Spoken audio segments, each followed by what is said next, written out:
दिन था 2 जनवरी 2016 जब ऑटो वॉम्बियर नॉर्थ कोरिया में घूमकर वापस हांगकांग जा रहा था।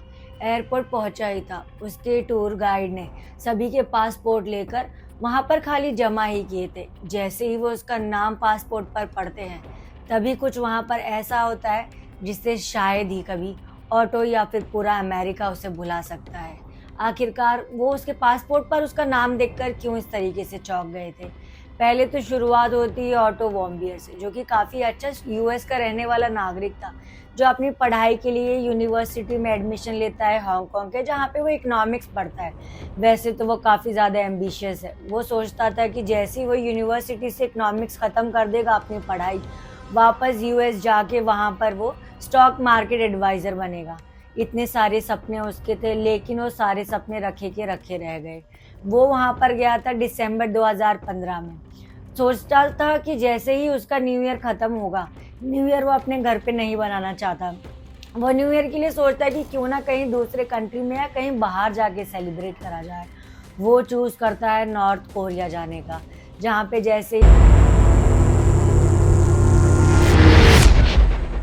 ऑटो वहाँ पर एक एजेंसी को कनेक्ट करता है, जहाँ पे बहुत सारे लोग ऐसे एजेंसीज के थ्रू होते हैं कि बहुत सारे अलग अलग कंट्रीज से या जगह से आते हैं, जहाँ पे उनको एक एडवाइज़र मिलता है जो उस कंट्री में ले जाता है और हमें घुमाता फिराता है।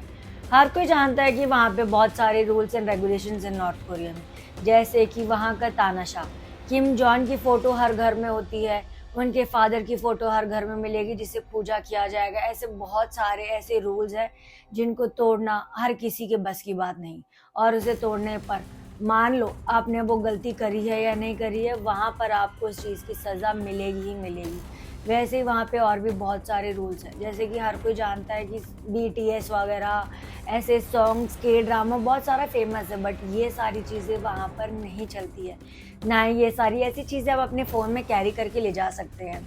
और भी रूल्स हैं, जैसे कि वहाँ पे एक सर्टेन लिस्ट बना हुआ है होटल्स का कि जो भी टूरिस्ट आएंगे वो उस होटल में ही रुकेंगे, वो कहीं बाहर नहीं रुक सकते हैं। सर्टेन फ्लोर पर ही रुकेंगे, बाकी फ्लोर्स पे भी अलाउ नहीं है। सर्टेन जगह ही जाएंगे, बाकी जगह पे नहीं। बहुत सारे ऐसे ऐसे डिफरेंट रूल्स बने हुए हैं। और तो ये सारे रूल्स एंड रेगुलेशन ये सब जानते हुए भी डिसाइड करता है कि इसे नॉर्थ कोरिया ही जाना है। वो अपने बहुत सारे दोस्तों से पूछता है यूनिवर्सिटी में, बट हर कोई मना कर देते कि नहीं भाई, हम तो ऑब्वियसली हर कोई न्यू ईयर अपनी फैमिली के साथ, फ्रेंड्स के साथ मनाना चाहेगा। बट ऑटो डिसाइड कर लेता है कि नहीं, उसे न्यू ईयर को एक नई अलग कंट्री में ही सेलिब्रेट करना है। तो उस एजेंसी में बहुत सारे लोग जा रहे होते, जहाँ पर उसके साथ ऑटो के साथ एक और वहाँ पे एक अमेरिकन सिटीज़न ही मिलता है। तो ऑब्वियसली उनकी बॉन्डिंग बहुत ज़्यादा मतलब अच्छी होगी, वो ज़्यादा इजीली कनेक्ट कर पाएंगे, क्योंकि दोनों कहते हैं ना कि दोनों एक ही गाँव के हैं, तो इसी वजह से। जिसके बाद वो लोग वहाँ पर पहुँच जाते हैं। पहुँचने के बाद ही जैसे मान लो कि वो फ्लाइट में थे ही, फ्लाइट मतलब एयरपोर्ट पे पहुँचने वाली ही थी, उससे पहले एयर होस्टेस आके वहाँ पे अनाउंस कर दी थी कि आपके पास जो कोई भी ऐसे फ़ोन में अगर आपके पास कोई भी ऐसा कंटेंट है जो कि यहाँ पे बैन है, जो आपकी एजेंसीज़ ने या फिर आप लोग गूगल सर्च करके आए होंगे, तो ऐसा कुछ भी कंटेंट है तो वो आप सब चीज़ें फ़ोन से डिलीट कर दीजिए। तो जैसे ही वो एयरपोर्ट उतरते हैं, एयरपोर्ट उतर के वहाँ पे वो गाड़ी टैक्सी करते हैं और वो अपने उस जो भी लिस्टेड होटल में से जो वहाँ के किम जॉन ने जो डिसाइड किए हुए थे, उन one of the listed hotel. अब वहाँ पे जैसे ही वो लोग होटल में पहुँच जाते हैं, फ्रेश वगैरह होते हैं, तो वहाँ पे उनका गाइड इन्फॉर्म करता है कि भाई आधे घंटे में हम लोग यहाँ पे एक टूरिस्ट प्लेस है, वहाँ पे जाएंगे। तो जैसे ही वो वहाँ पहुँचते हैं, तो वहाँ पे उनका एक रूल और उन्हें उनका टूर गाइड बताता है कि जब भी आप कभी फ़ोटो पिक्चर क्लिक करोगे, तो यहाँ पे बहुत सारी होर्डिंग्स लगी है, जहाँ पे आपको किम जॉन की या उनके फादर की पिक्चर्स दिखाई देंगी। तो वो होर्डिंग मतलब फ़ोटो क्लिक करते टाइम पे वो कट नहीं हो सकती है, आपको वो फ़ोटो कैप्चर ही करनी पड़ेगी, नहीं तो आपको वहाँ पे उसके रिलेटेड भी क्राइम कंसिडर करके आपको उसके रिलेटेड भी प्रिजन हो सकती है या फिर सज़ा, जेल, जो भी उनका लीगली जो एक्शन होते होंगे वो होंगे। तो वहाँ पे वो नोटिस करते हैं कि ऑल ऑफ ए सडन बहुत सारे बच्चे आ जाते हैं जो नियर बाय रहते हैं, जो वहाँ पे उन लोगों के साथ खेलते हैं, फ़ोटोज़ वगैरह क्लिक करते हैं। तो एक्चुअल में वैसे तो लोग कोई देखेगा, ऑब्वियसली वो फ़ोटो वगैरह पोस्ट करेंगे टूरिस्ट, तो लोग सोचते हैं आउट ऑफ नॉर्थ कोरिया जो लोग रहते हैं कि अरे वाह भाई, हम लोग जैसा देख रहे हैं वैसा नहीं है, जैसा हमने सुना है वैसा नहीं है। ये लोग तो बच्चे वही आते हैं, टूरिस्ट घूमते फिरते हैं, मस्ती मजाक करते हैं, इतना उनको फ्रीडम है। बट ऐसा कुछ नहीं होता। यू कैन ईजिली से कि वो बच्चों की भी एक ड्यूटी है, वो उनका भी ये वर्किंग आवर्स है। उनको गवर्नमेंट इस तरीके से ट्रेन करती है जो नियर बाई एरिया में रहते हैं कि भाई यहाँ पे लोग आएंगे तो उनके साथ खेलना है, हंसी मजाक करनी है, सो दैट पीपल थिंक कि नहीं भाई ये तो बच्चे बहुत अच्छे से खेल रहे हैं, वो भी अपना आते दिन दहाड़ी पूरा करते हैं और अपने घर जाके सो जाते हैं। अब इस इतना सब कुछ होने के बाद वो लोग मतलब अच्छे से अपना टाइम स्पेंड करते हैं, वो पूरी प्लेस को देखते हैं, वहाँ पे फोटोज वगैरह क्लिक करते हैं और अपने वापस होटल पर आ जाते हैं।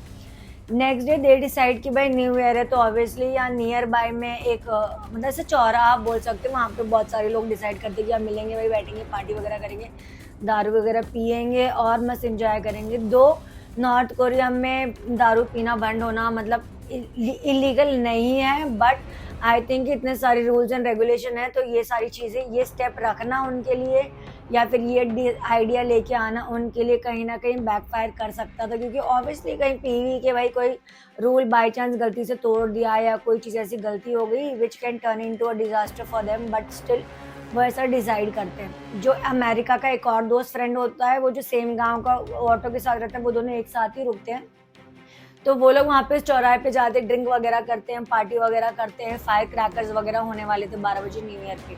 बट ऑटो के साथ साथ उसके बहुत सारे ऐसे जो टूर में वो जो उस ग्रुप में आए थे, उन लोगों का ऐसा था कि भाई हम लोग ऑलरेडी बहुत ज़्यादा पी के बंद हो चुके हैं या फिर हाई हो चुके हैं, तो आई थिंक हमारे लिए होटल पे जाना बेटर है और हम होटल पे ही अपना न्यू ईयर सेलिब्रेट करेंगे। और उन लोगों में से ऑटो भी एक ऐसा आदमी होता है जो डिसाइड करता है कि वो होटल पे जाएगा। दो उसका फ्रेंड वहाँ पर उस चौराहे पर ही रुकता है आगे अपनी पार्टी कंटिन्यू करने के लिए। ऑटो अपने कमरे में जाकर सो चुका होता है। आई गेस न्यू ईयर बनने के काफ़ी टाइम के बाद ऑटो का वो फ्रेंड जो अमेरिका वाला होता है, उसका रूममेट, वो अप्रॉक्सीमेटली अराउंड 1 बजे वापस होटल में जाता है, पूरा न्यू ईयर वगैरह सेलिब्रेट करके, फायर क्रैकर्स वगैरह देख के कि हाँ भाई बहुत अच्छा हो, मतलब कि हमने सेलिब्रेट कर लिया है, अब मुझे कमरे पे जाना चाहिए। वो 1 बजे जाता है अपने कमरे में, तो देखता है कि ऑटो वहाँ पे बेड पर बहुत आराम से सोया हुआ है। मे बी उसने ज़्यादा पी ली थी या फिर वो इतना कॉन्शियस नहीं था, तो वो सो चुका है। बट उसके उस फ्रेंड को नींद नहीं आ रही होती, तो वो डिसाइड करता है कि क्यों ना मे बी मैं कहीं बाहर जाऊँ, बाहर जाके अपना टाइम पास करूँ। तो वो अराउंड 2 घंटे के लिए आउट ऑफ दैट होटल वो कहीं बाहर रुका होता है, बाहर घूमता फिरता है, क्या करता है भगवान जाने। और जब वो 2 घंटे के बाद वापस आता है, वापस आकर देखता है कि वहाँ पर उसका दोस्त जो है ऑटो, वो सेम उसी पोजीशन में लेटा है, सब चीज़ें वैसी ही है कमरे की, मतलब ऐसा बोल सकते हो कि कमरे में से कुछ भी नहीं हुआ या फिर शायद ऑटो उस कमरे उस बेड से हिला भी नहीं होगा, वैसी की वैसी सब चीज़ें की अनटच वैसे का वैसे ही रखा हुआ है। जिसके बाद नेक्स्ट डे सब लोग अपनी बैग पैकिंग करते हैं, टूर गाइड आके बताता है कि भाई हम इतने इतने बजे यहाँ से निकलेंगे एयरपोर्ट, इतने बजे टाइम पे पहुँचने के लिए। वो लोग वहाँ पर पहुँच जाते हैं। जैसे एयरपोर्ट पहुँचते हैं तो उनका टूर गाइड ऑब्वियसली सबके पासपोर्ट्स लेके वहाँ पे काउंटर पे जमा कर देता है। जैसे ही वो वहाँ पे काउंटर पे जो भी सुपरवाइजर होता है वो सभी पासपोर्ट को देखते हैं। जैसे ही ऑटो का पासपोर्ट वहाँ पर देखता है, वो सब लोग आपस में साइड वाले काउंटर से बात करता है और वो भी कोरियन लैंग्वेज में बहुत एग्रेसिवली, मतलब ऐसा बोल सकते हैं बहुत तेज तेज बात कर रहे थे। दो वहाँ के वो एजेंसी वालों को और जो बाकी ग्रुप में लोग थे, किसी को भी इतनी नॉर्थ कोरिया की लैंग्वेज नहीं आती थी कि वो समझ पाते, ना ही उनके एम्प्लॉयज़ को इंग्लिश आती थी कि वो कुछ भी कम्युनिकेट कर पाते। और उसी टाइम पे वहाँ पे वो साइड में वेट कर रहे थे, उनको लगता है कि मे बी इनका कोई सिक्योरिटी चेक वगैरह होगा, क्योंकि यहाँ से घूम कर जा रहे हैं तो कोई इन्फॉर्मेशन वगैरह लेके तो नहीं जा रहे हैं, वो सारी चीज़ें वेरीफाई कर रहे होंगे। इतनी देर में पुलिस के कुछ लोग आते हैं और वो आते ही जैसे ऑटो के कंधे पे हाथ रखते हैं, जैसे कि उन दोनों को एक दूसरे की लैंग्वेज नहीं समझ आने वाली थी, तो ऑटो चुपचाप उनके साथ बिना कुछ बोले काफ़ी ज़्यादा घबरा जाता है, तो वो चले जाता है। अराउंड अप्रॉक्सीमेटली 10-15 मिनट हो जाती है, तो उनके ग्रुप में लोगों को लगता है कि मे बी पॉसिबिलिटी हो सकती है कि भाई वो वेरिफिकेशन वगैरह कर रहे होंगे। आधे घंटे बाद वो एजेंसी का जो टूर गाइड होता है वो कहता है कि भाई कहाँ है ऑटो, हम लोग को आइए, ऑब्वियसली हमारी जगह फ्लाइट बोर्ड करनी है, टाइम हमारा जा रहा है। तो वो लोग कहते हैं कि हम बस कुछ इन्फॉर्मेशन वगैरह कैप्चर कर रहे हैं, बातचीत वगैरह कर रहे हैं, वो आता ही होगा।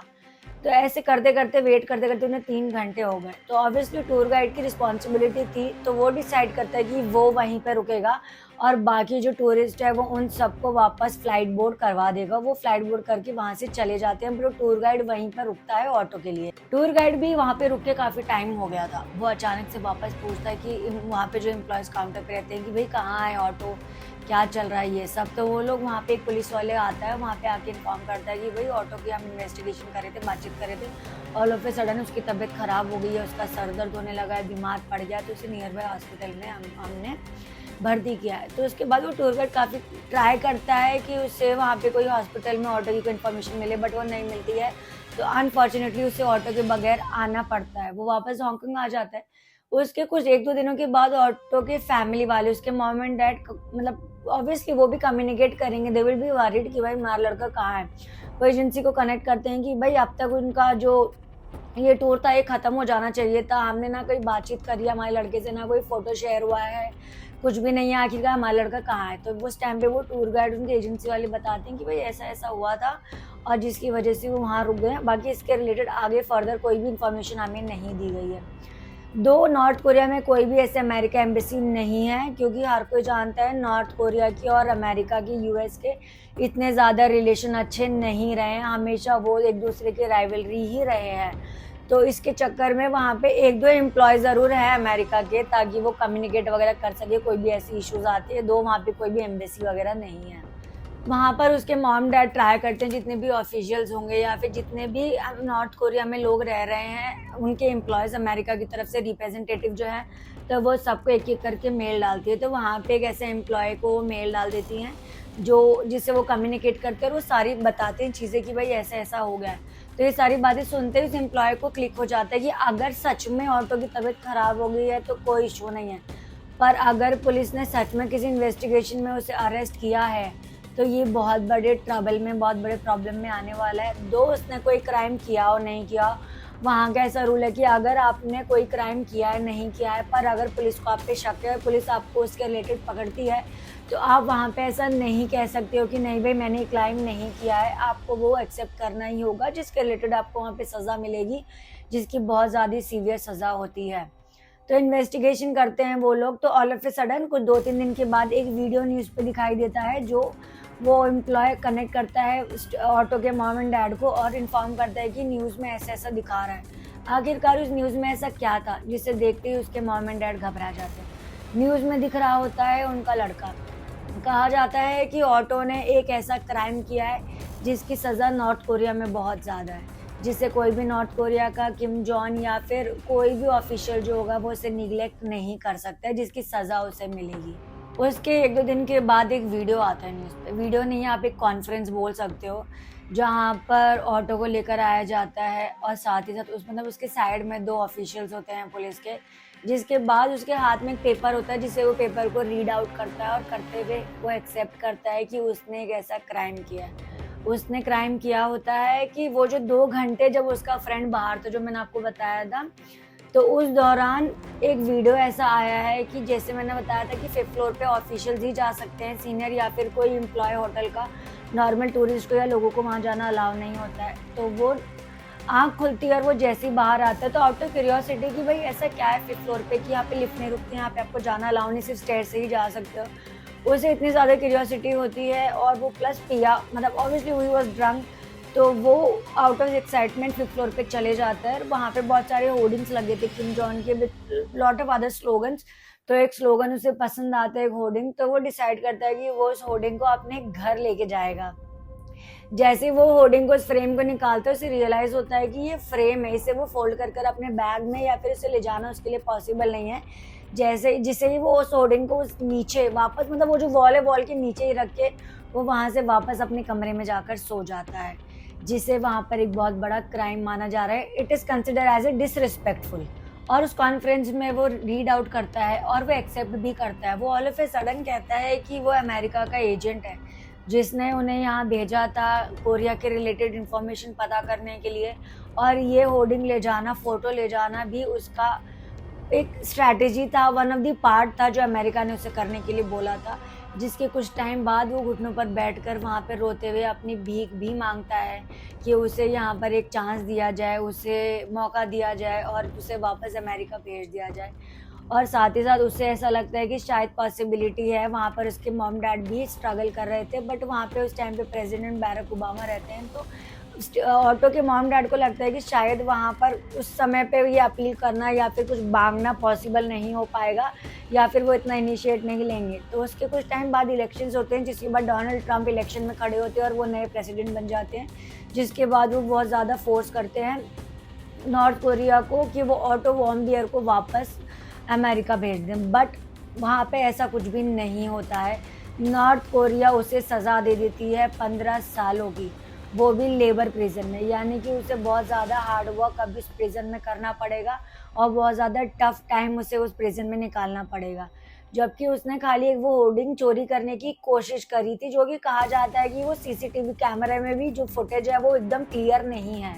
अब उसे 15 सालों की सज़ा हो चुकी थी। अब उसके मॉम डैड के आगे मानो दुनिया ख़त्म हो गई थी। वो समझ चुके थे कि अब वो वहाँ पर कुछ नहीं कर सकते हैं। हर किसी ने कहा था कि नॉर्थ कोरिया में सज़ा मिलने के बाद वापस आना उसके लिए मुश्किल है। अब वो जेल में अपना समय बिता ही रहा था।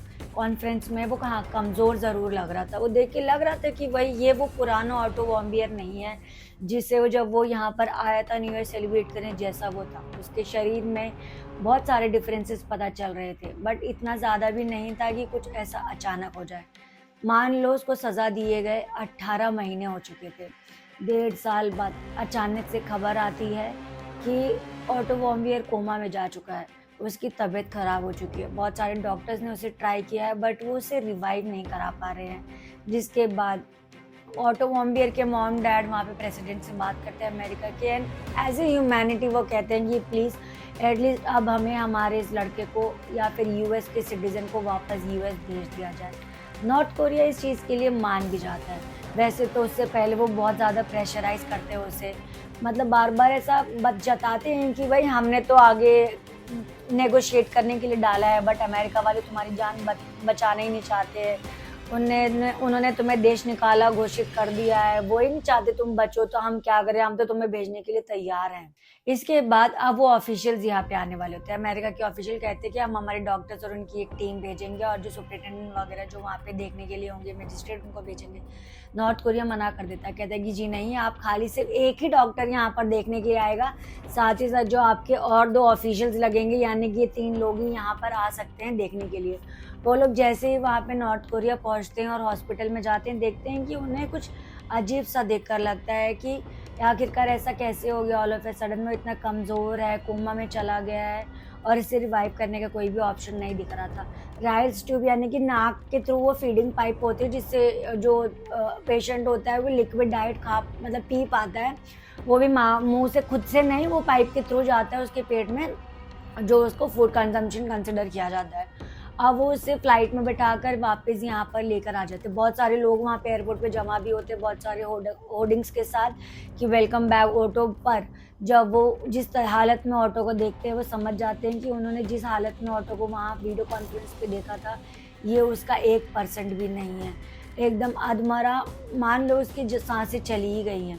जैसे ही वो वहाँ से हॉस्पिटल में के लेके आते हैं और एडमिट करते हैं, वो पूरा बॉडी स्कैन वगैरह करते हैं, इंचार्ज करते हैं, तो उन्हें समझ आता है। डॉक्टर वहाँ हॉस्पिटल में जब स्कैनिंग वगैरह करते हैं, तो उन्हें देख के पता चल जाता है कि यहाँ पर ऑटो को कोई भी फिजिकली यानी कि बाहर की तरफ से कोई भी डैमेज नहीं किया गया, कोई भी इंजरीज वगैरह नहीं है। जो कुछ भी अफेक्ट हुआ है उसका इंटरनली, उसका ब्रेन, सारी चीज़ें अफेक्ट हो गई है। वो ऑक्सीजन लेवल या फिर ऑक्सीजन उस तक इतना नहीं पहुँच पाया, जिसकी वजह से उसका ब्रेन डेड हो गया और वो वहाँ पर कोमा में चला गया। डॉक्टर वहाँ पे जब ऑफिशियल्स बाकी प्रेसिडेंट वगैरह या बाकी सब ऑफिशियल से बात करते, तो वो बताते हैं कि जब वो नॉर्थ कोरिया पहुँचे थे और वहाँ पे उन्होंने रिपोर्ट देखी थी, जो कि उन्हें वहाँ पे 2 रिपोर्ट वहाँ पे दिखाई गई थी। एक तो उसी टाइम की जब वो पहुँचा था, और उसके 1 आध दिन पहले जब उन्होंने रिपोर्ट वगैरह टेस्ट करी थी। उसके अलावा जो दूसरी रिपोर्ट दिखाई गई थी, वो कम से कम मान लो 17 से 18 महीने पहले की थी, यानी कि मार्च 2016 की थी। यानी कि जब वो अरेस्ट हुआ था, वो कॉन्फ्रेंस के 2-3 दिन के बाद ही वो कोमा में जा चुका था। यानी कि वो 1.5 साल से ही वो उसी हालत में कोमा में ही था, जबकि किसी को कुछ इन्फॉर्म नहीं किया। जब यहाँ पर पूरे चांसेस कम हो गए थे कि शायद ही वहाँ पे ऑटो सर्वाइव करेगा, तब जाके नॉर्थ कोरिया ने ये चीज़ें लोगों को बताई और यूएस में बताया और कम्युनिकेट करा कि वहाँ पे ऑटो की ऐसी हालत हो गई है। ऑटो के दांत पूरी तरीके से मिसअलाइंड होते हैं, यानी कि उसे इतना ज़्यादा टॉर्चर किया जाता है किसी प्लास से, जैसे प्लायर बोलते हैं, प्लायर से उसके दांतों को ज़बरदस्ती खींचा गया है। एक के ऊपर एक दांत है, आगे पीछे दांत है, तो अब इससे आप अंदाज़ा लगा सकते हैं कि उसके ऊपर कितना ज़्यादा टॉर्चर किया गया होगा। जिसके बाद वहाँ के डॉक्टर उसके पेरेंट्स को बुलाकर उन्हें बोल देते हैं कि भाई अगर आप उसे लाइफ टाइम ऐसे ही वेंटिलेटर पे रखना चाहते हैं तो आप रख सकते हैं, बाकी हम आपको सजेस्ट करेंगे कि ऐसी हालत में अगर उसे आप चाहते हैं कि वो आराम से अपना दम तोड़ दे और कोई तकलीफ़ नहीं हो और शांतिपूर्वक वो, मतलब ऐसा बोलते हैं कि वो अपना हेवन, मतलब जैसे स्वर्ग में जा सके, तो वहाँ पे उसके पेरेंट्स, ऑब्वियसली हर पेरेंट के लिए बहुत डिफ़िकल्ट होगा, वहाँ पे वो डिसाइड करते हैं कि वो उसका वेंटिलेटर बंद करा देंगे। जिसके बाद ऑटो ऑब्वियसली एक्सपायर हो जाता है। और मतलब वो टाइम पे लेके आने के टाइम पे भी नॉर्थ कोरिया कहते हैं कि भाई तुम लोग लेके तो जा रहे हो बट इसकी सज़ा का क्या होगा? ये सब चीज़ें सुनकर बहुत अजीब लगता है, बहुत मतलब ऐसा फ़ील होता है कि कोई इंसान एज़ ए ह्यूमैनिटी या फिर एक नॉर्मल, यार आखिरकार नॉर्थ कोरिया की भले ही वो लोग हैं बट है तो वो भी ह्यूमन बीइंग ही, वो लोग ऐसा कैसे कर सकते हैं? बट वही बात है भाई, आजकल दुनिया का यही दस्तूर है और यही सारी चीज़ें, जो चीज़ें दिखती वैसी होती नहीं, जो होती है वो दिखती नहीं है। लास्ट में मैं आप सबको यही बोलूँगी कि हमेशा कभी भी किसी भी कंट्री या फिर कहीं पे भी घूमने फिरने या इवन 2 कंट्री नहीं, आप अगर किसी स्टेट में भी जाते हैं तो हमेशा प्रिकॉशन लें, कॉशियस रहें। और सबसे बेस्ट है भई अपने किसी न किसी रिलेटिव या फ्रेंड्स को हमेशा लेके जाएँ। मेबी शायद ऑटो के साथ उस कमरे में उसका कोई फ्रेंड होता तो वो शायद उसे उसके साथ रहता या रिलेटिव होता जो ये सारी चीज़ें होने से बचा सकता था। दो हमेशा ये डिक्लेयर हुआ है कि उस वीडियो के अंदर कहीं पे भी क्लैरिटी नहीं है इतनी कि ये स्टेट किया जा सके कि वो ऑटो वॉम्बियर ही है। वीडियो में हाँ, ये सारी चीज़ें ज़रूर दिखाई दी है कि वहाँ पे किसी ने वो फ्रेम चोरी करने की कोशिश करी है बट कहीं पे भी ऐसा नहीं कह सकते कि वो ऑटो वॉम्बियर ही है। दो उसने इस चीज़ को एक्सेप्ट करा, वो भी आउट ऑफ प्रेशर ही किया है क्योंकि सबको पता चल रहा था वो ऑटो कॉन्फ्रेंस वो मीडिया कॉन्फ्रेंस के थ्रू कि जिस तरीके से वो पेपर लेकर वहाँ पे जो भी चीज़ें लिखी हुई पढ़ रहा था और वो यूएस का एजेंट होने के लिए एक्सेप्ट करता है, तो हर कोई जानते कि वो यूएस का एजेंट नहीं है। But out of pressure obviously उसे लगा शायद वो एक्सेप्ट करेगा तो वो अपनी कंट्री अपने घर वापस जा पाएगा, दो वो अनफॉर्चुनेटली वैसा नहीं हो पाता है। आई होप आपको मेरी ये स्टोरी अच्छी लगी और भी ऐसी बहुत सारी क्राइम वीडियोस, हॉरर वीडियोस मैं आपके लिए लेके आती रहूँगी। तो मेरे चैनल को सब्सक्राइब करना बिल्कुल ना भूलें, साथ ही साथ इस वीडियो को लाइक करें और कमेंट ज़रूर करें। तो तब तक टेक केयर, बाय बाय।